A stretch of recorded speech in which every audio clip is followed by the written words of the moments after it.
صالح علیہ السلام قوم راغه چې دې کانی نه یو اوخه راوباسه چې 40 غزه اوږده او 10 غزه لوړی او راوتو سره لنګ شي او دومره پای کوي چې ټول سمود قوم تک کافی کی الله تا پیغمبر منو کړي نه من صالح علیہ السلام خیالو کو چې یا الله اوس کانی کی اوخه څه کوي الله ورته صالحا غبراويګه ما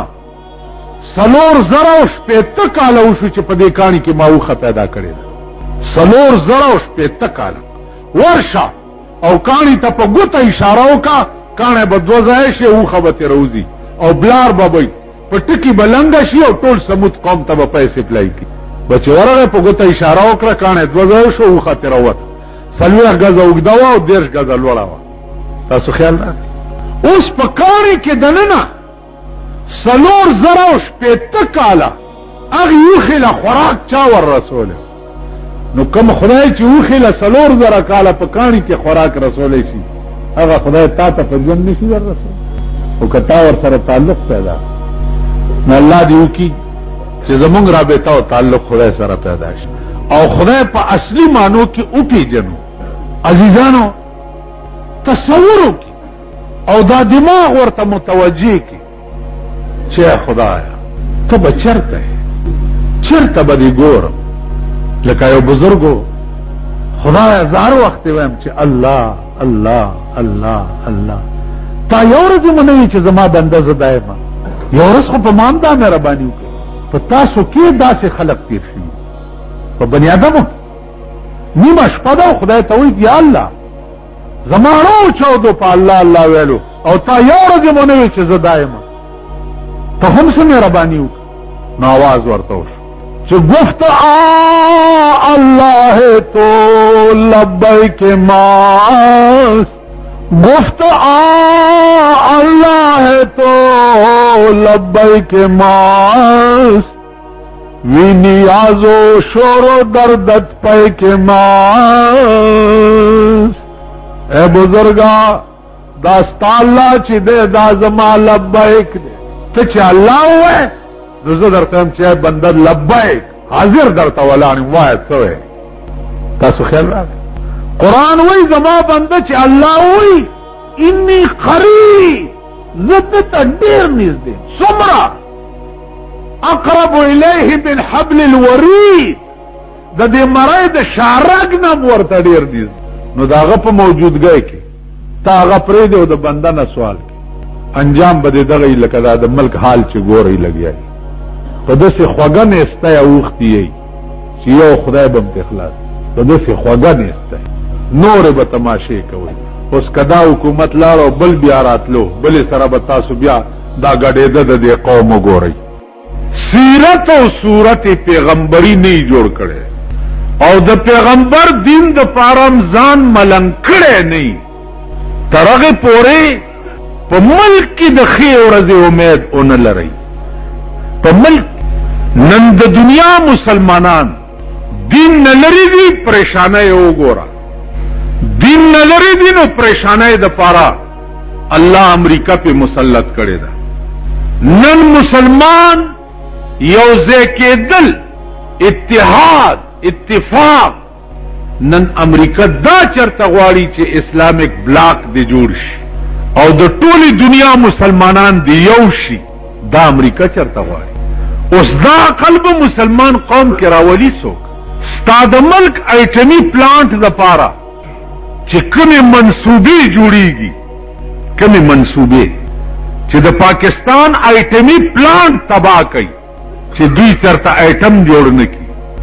نو ما وی چې ایټمي پلانټ زما ته تباہ کوي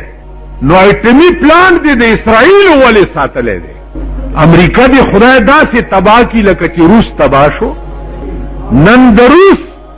تماشا وکړه چې نن د روس د ریډیو سټیشن او د ټي وي سټیشن نه د قرآن تلاوت کیږي نن په هغه سټیشنو باندې چې کمیونست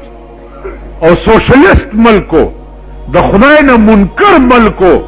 هغه ملک نه نن د قرآن د تلاوت आवाज راځي او ماوے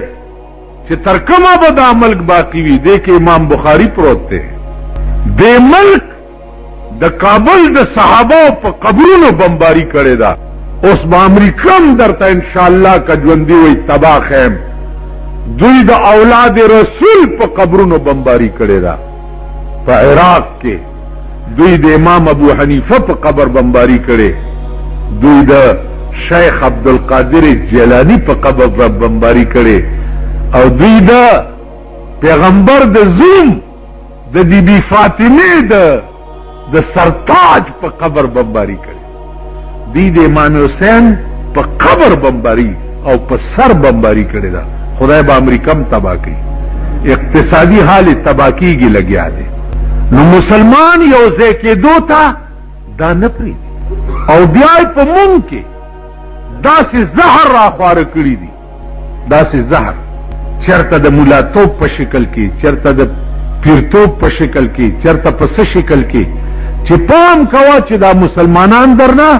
صحیح مسلمانان نشي. کراچۍ کې ما نه عربي کې یو ملا تپوس وکړو، یو چټې راکو، نو ما ته وایي چې ما قولک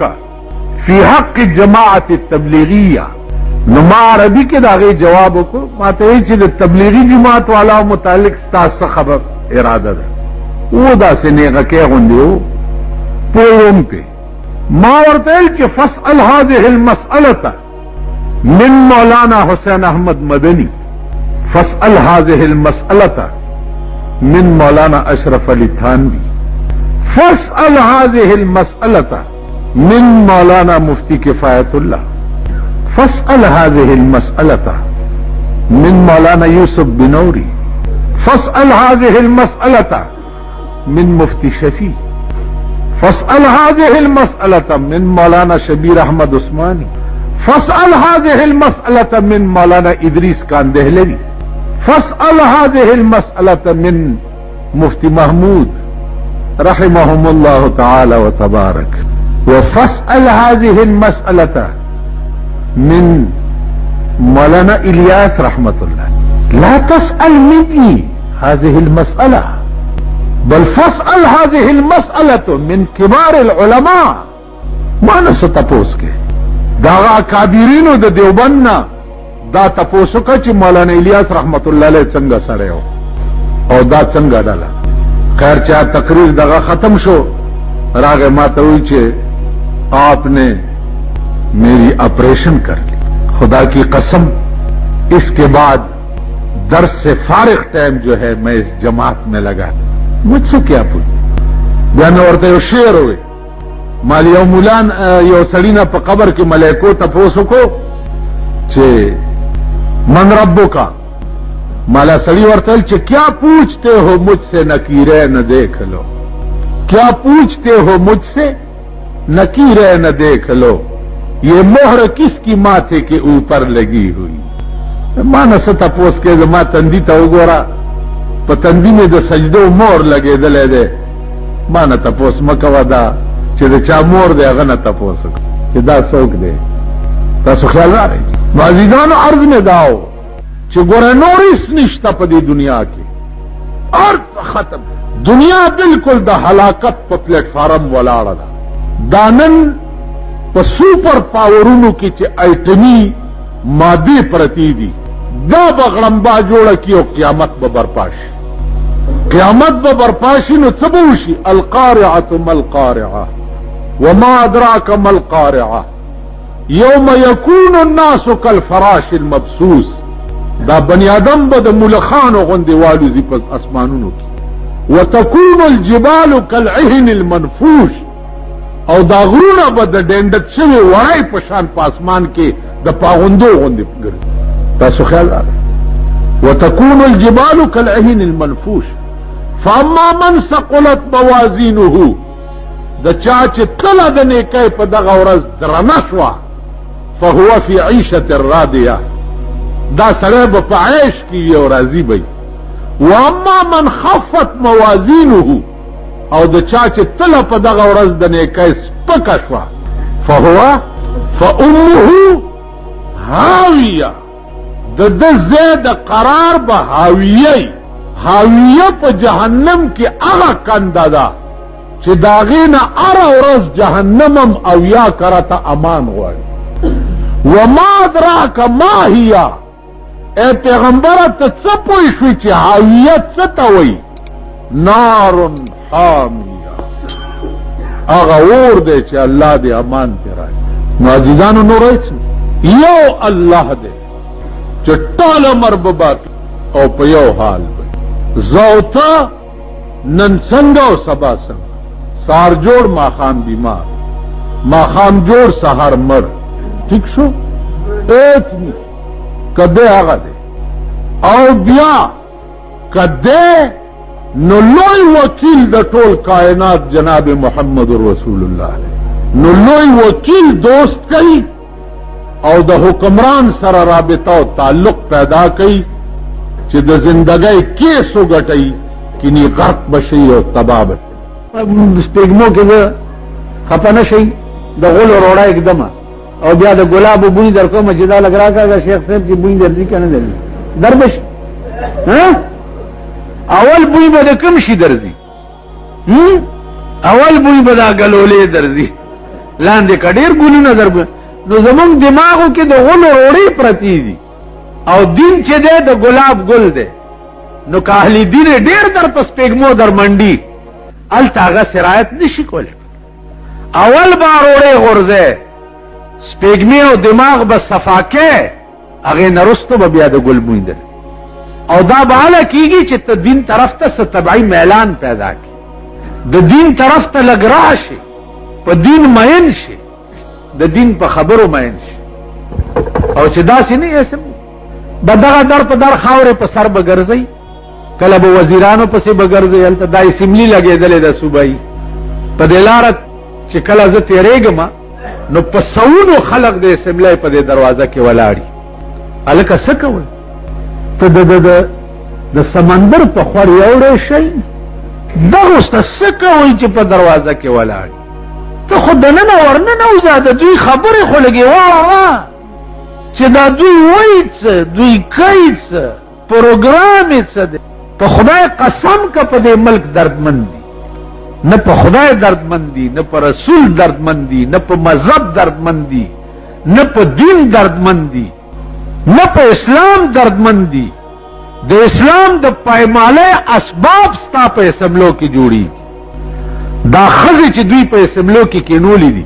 دا د اسلام د پایمالۍ اسباب دي که نه دي؟ د ښځو څه کار دی چې هغه لنډرې په سړو کې ناست دي؟ نن په لکونو کروڑونو خلک ښځو پسې دي که نه؟ ښځو پسې. نو دغسې به هم خدای ذلیل ساتي. که دفترو کې وګورې ذلیل او خوار به ولاړ، زامنو به هم بیې کړې، یوسې امې به یې کړې او د لاس نه به هم نیولی، در په در خاورې په سر به یې ګرځوئ او نوکري به ورته نه میلاوي، خاورې به هم په سر. د غریب سړي زوی چې بیې وکړي هغه به نوکري میلاو شي. ولې دا بیې د خانانو زامن به کوم خوازي چې د غریب سړي زوی له به او د نوابانو زامن به چېرته ځي؟ غریب سړي زوی له بیې کې نوکري نشته، هغه ته جونیئر کلرکي نشته، هغه ته سپایتوب نشته. سپایي ماله ډېر خلق راشي جي دا منیسټر صاحب په دې درخواست لیکلي دي، خو دې ډایرکټر ته لږ ته ووایه، ممبر صاحب پې لیکلي خو لږ ورته ته ووایه. نو مال په دغه سترګو ړوند شي چې دا ته پې ګورې چې زه اوس ډایرکټر ته وایم او دا ستا زوی والي، نو ته به څه چې کلي ته لاړ شي وزیر صاحب راته لیکلي خو بجلیګر مولا درخواست ور وړاندې کړو نو کار وشو. داسې به وایي که نه به وایي؟ زه د وزیر په لیکلو متیازې ولې نه کوم چې د وزیر لیکلي به زه ډایرکټر ته ور وړم؟ ما څه کار؟ ورشه چې وزیر نه دې لیکلي خو نیغ پې ورشه که نه. چې د وزیر لیکلي ډایرکټر نه مني هغه درخواست داسې پکې کوټې جوړ کړه او لغوندې سوټې پکې واچوه او ورې وړه او دا وزیر په دې مخ پې وله. که په پلار او نیکه کې د ایمان چې ته هغه سړی نه وې چې پرون زما په کوڅو کې د بوکې سپېږمې نیولې وې او ووټ پسې ګرځېدې، واله دا ستا لیکلي ډایرکټر نه مني. داسې وکړئ. ما پسې راشي بجلیګر مې دی یاره دې کار ته هسې نه وزیرانو نه مني چې نه مني، نو زه څه وکړم؟ زه څه وکړم چې نه مني؟ نو ګورئ د قوم حال چې هره ورځ ورته خدای نوي نوي اسباب د پریشانۍ جوړوي. هره ورځ 3 روپۍ یونټ بجلی ده، 3 روپۍ یونټ. بله ورځ مرکز وویلې چې ولې دا قرضې چې مونږ ورکو نو بجلی به نه ګرانه اوسه نوره به هم ګرانه خدای بم د بجلی رڼا هم نه نصیب کوي که خیري او نه به په اوړي کې پکیته کېناستی شي د قوم سترګو کې خاور اچولو دپاره صوبایي حکومت وایي لانګ مارچ کوو لانګ مارچ کوو کوم ځای ته لانګ مارچ کوئ کوم ځای ته ځئ پنډای ته هلکه دا بجلي د پنډای نه رادې خوا جوړېږي که نه خوله کې همدانې نه دي په خبره پوهېږئ که نه دا بجلي د پنډای نه رادې خوا جوړېږي که خوا جوړېږي نو زما څه کار دی چې زه پنډای ته لانګ مارچ کوم او وزیران به م را سره وي دا خبره ده لانګ مارچ کوم فی الحال ستا حکومت دی فی الحال د پاکستان شنې جنډې ستا په کور او په موټر لګېدلي دي نو ما نه خر جوړی چې وګوره تا دپاره ما لانګ مارچ وکړو نه که ایمان درکې دا شنې جنډې کوزې کوي استعفې ورکوي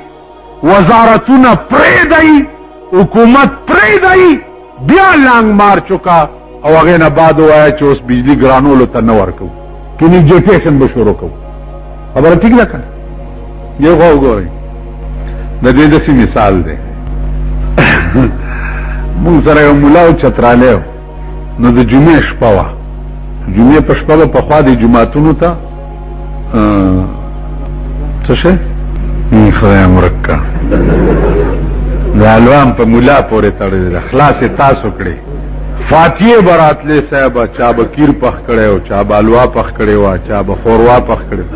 عمره د جومات د کوټګۍ طالبه د جمعې په شپه ډک اوس د جمعې په شپه زه د خپل جومات کې م کله طالبانو نه تپوس وکړم چې هلکه چا سره وړي نه دي دلته دا زمونږ مالت مبارک نه دی وایي نه نه خدا که چا سره وړي مال د دې علاقې مړي ټولو بخلی شو دوی په خوبونو کې ولیدې چې بس نوره روټۍ ماسته وي وږي ماړه شو نو جمعې شپه وه اوس روټۍ هم ډېرې پراته دي او کټوۍ هم ډکې دي او مومند راغی غریبو نو امام ته وایي چې ملا صاحب وږی یم او زه ورسره ناست یم نو امام صاحب ورته وایي چې هغه ورته وږی یم ملا صاحب روټۍ ته اشاره وکړه وږی یم هغه ورته ویل څه ځه کې خو وږی یم لږه یو روټۍ راکړه که نه ده ورته چې ګردو په چترالی ژبه کې خر ته وایي ګردو هغه ویل وږی یم په دې کې لښتې ته لاس عموما مخکې یو ملا صاحب ورپسې چې راغی نو ما ورته ویل خدای ته ګوره ده خو لږه به دې ورکړې وه غریب یو روټۍ وږی و که نه نه نه حرامیان دي بیا مخته کېږي تاسو پوه شوئ زمونږ داسې مثال ډېرې روټۍ پراتې او ته راشي چې وږی یم ملا صاحب خو مونږ دې قوم درته رالیږلي دي که نه ظالمه نو په لښته در پسې راوالي اوس بورډونه ولګېدی چې پلاني ټیم نه پلاني ټیم پورې به ملاقات کړي نو دې وجې نه خدای چې څه کوي ډېر ښه یې کوي په خدای قسم چې ستا رابطه د خدای سره پیدا شو بادشاهان به ستا په در کې پراته بادشاهان بزرګ وایي بادشاهان واړه پراته دي لکه خاورې په مزار د درویشان دا درویشانو چې دا نن بادشاهان در ته ورځي که تا دنیا کې ځان درویش کړو بادشاهان به ستا د کوڅې خاورې په سترګو کې اچي خو تا د هغه اسره پرېښې په بل حسن مینې د هغه حسن دې پرېښې دی خو وګورئ د زلیخې نکاح چې یوسف علیه السلام سره وشو د زلیخا د شپې تهجدو ته پاڅېده یوسف علیه السلام ورته ویل څومره لا وخت ډېر دی غلي شته وخت هغه لمنې نه ونیوه ویل وخت ډېر دی زلیخې ورته وویل چې او یوسفه زه اوس ستا یوسف تابعداري نه کوم زه اوس د هغه یوسف تابعداري به کوم چې چا ته زما غېږې ته راوستې ته خو مغه یوسف وې چې ما نه به دې منډې والې ما د خدای نه غوښتې او ما نه به دې منډې والې نو کوم ذات چې ته زما غېږې ته راوستې زه به اوس هغه ذات ته د شپې په سجدو پرته یم عزیزانو یوسف غوندې په التجا د زلیخې غېږې ته چا راوستی و هغه راوستی نو دې وجې نه بادشاہان ستاسو در تراتلل او ستاسو غیگو تراتلل دا د منټونو خبره ده او که تاسو خدای سره رابطه او تعلق پیدا کو بے د خدای ګوره بل هیڅ نشته کستا بے د جناب محمد رسول الله نه ګوره بل هیڅ نشته خدای دی او پیغمبر ترجمان دی داغه د کلام او داغه د حسن او داغه د زور او داغه د قوت او داغه د جلال او داغه د جمال ترجمان چې دی هغه جناب محمد رسول او داغه د لارې دربان چې دی محمد رسول د محمد رسول الله لار به اختیارې نو خدای ته برسي چې خدای ته ورسېدي ارس ورته ایمانی وایم په دې ملک داسې بزرګان شته چې داغي لږه رابطه خدای سره کړې ده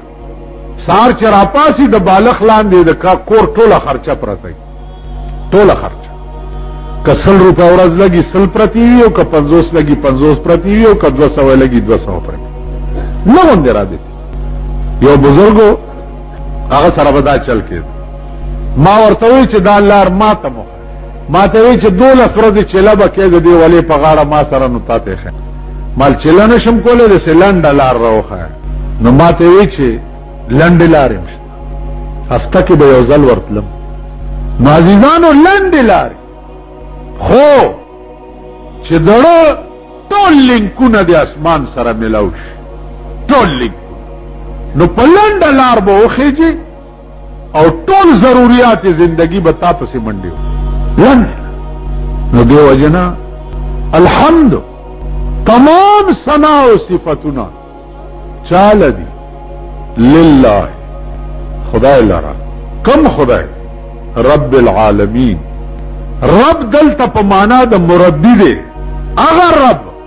چې مربی د عالمین دی عالمین جمع د عالم دا عالم ما سوا الله ته وای دا الله نه چې څه شی سوا دی دې ته عالم وای دلته جمع په اعتبار د افراد او د انواع سره راغلی ده نو الله مربی د ټول عالمین دی کنه دی ستا طبیعت چې نه مني هغه دین دی طبیعت تقاضا دی دا ده چې یاره دا کار خو الله کا کو دا دین دی دا بکې مثلا دا ګیری چې کم خلق کلی اگر چې زه دا د ګیرو مسله ډیره کمه کومه د هغې وجه دا ده چې ویاتي مې ولیده نو اوښ مې تر پامه شهزاده معلوم شو د ګیرو والاو کارکردګي مې چې وکتل نو دا ګیر خریلي راته شهزادګان ښکاري الله دې امان را یو خو تاسو قصدن وګورئ چې ګیري والا په سایکل سوري او د سړک نه دې غاړه راوړي وروسته به نه ګوري چې غړپ بل شی وایي لکې خلې پروتي د ده به ګیری د خدای ساده او قمقل بدړه کې دا خیال کړی دی چې راته ښکاري چې د عقل او دین او مذهب او اسلام او جنت دا هر څه په دغه ډکو کې دي چې دا مې پرېښو ځکه په خرس ورېږم هم بزرګي بن خبره مې درته کړې وه چې یو خان یو طالب ته وي چې او ملا صاحب ستا دا ګیره ښه ده که زما د سپي دا لکۍ ښه هغه ورته ویل خان ما ته والله که پته شته وی ولې وی که ایمان یې تېر کړو خو دا ګیره بیا ښه ده او که ایمان یې تېر نه کړو نو بیا ستا دا د سپي لکۍ تې ښه ده هغه ګیره څه چې ایمان تېر نه کړي تاسو خیال راغلی عزیزانو عرض مې دا و چې ګیره کلول دا ګیره د پیغمبر اهم سنت دي اوف اللحا وقص الشوارب حکم دی د پیغمبر چې ګیرې پرېږدئ او بریتونه والئ نن دنیا وګوره پوټه ده بریت یې پرېښي دي او ګیره یې کله کړې ده بریت به غټې غټې پرېږدي چا به داسې ورسره زونډي پرېښي که د ویښته بدي شي نو د خولې د پاسه د ویښتو زونډي پرېښي دي ظالمه او دا لاندې دې کله کړې اوس کلول یې څومره جرم دی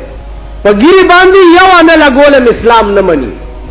چې یو انه ته پې خرچ کړي دا م اسلام نه مني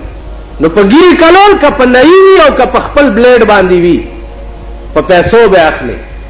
دغه پیسې بې ځایه خرچ شوې چې بې ځایه خرچ شوې نو اسراف شو او د اسراف کوونکي متعلق پیغمبر څه ویلي دي دا خپلو ملیانو نه تپوس وکړي چې څوک چې اسراف کوي پیغمبر د هغې متعلق څه ویلي دي دا تپوس وکړي عزیزانو په سر باندې دومره پیسې اسلام مني چې ضرورت پې حل شي مشینې کا یا کلک